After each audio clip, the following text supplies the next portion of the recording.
আসসালামু আলাইকুম সম্মানিত বৃক্ষপ্রেমী, আপনারা স্ক্রিনে এখন যে গাছটা দেখতে পাচ্ছেন এটা হচ্ছে চায়না রামলঙ্গন জাতের একটা কমলা। এই গাছ থেকে আমরা এখন একটা কমলা খেতে কেমন এটা আপনাদেরকে দেখাবো। আমি একটা কমলা ছিঁড়ি। এই যে দেখতে পাচ্ছেন এটা হচ্ছে কমলা রামলঙ্গন। অনেকেই বলে যে এটা আপনার ভালো না খেতে, আপনার খুবই খারাপ, স্বাদ খারাপ। তো এই কারণে আমরা কমলাটা হচ্ছে এরকমভাবে হারভেস্ট করলাম, আপনাদেরকে দেখাবো। দেখুন বাজার থেকে যে কমলাগুলা কিনে খান প্রচুর রস।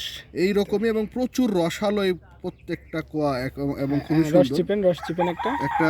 এই যে দেখেন কি পরিমাণ Wow. রস এই কমলার মধ্যে, তাহলে আপনারা বলুন।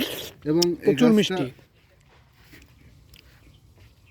খুবই সুন্দর মিষ্টি, এক কথায় অসাধারণ। যারা এই কমলাটা নিতে চাচ্ছেন, অরিজিনাল জাতের গাছ এগুলো, আমাদের কাছে হিউজ পরিমাণে এরকম আপনার জিও ব্যাগে সেট আপ করা গাছ আছে। যারা নিতে চাচ্ছেন আমাদের স্ক্রিনে দেওয়া নাম্বারে সরাসরি কল করুন অথবা হোয়াটসঅ্যাপে মেসেজ দিবেন। প্রচুর পরিমাণে গাছ আছে, অরিজিনাল জাতের গাছ আমরা আপনাদেরকে দিতে পারবো। ধন্যবাদ সবাই।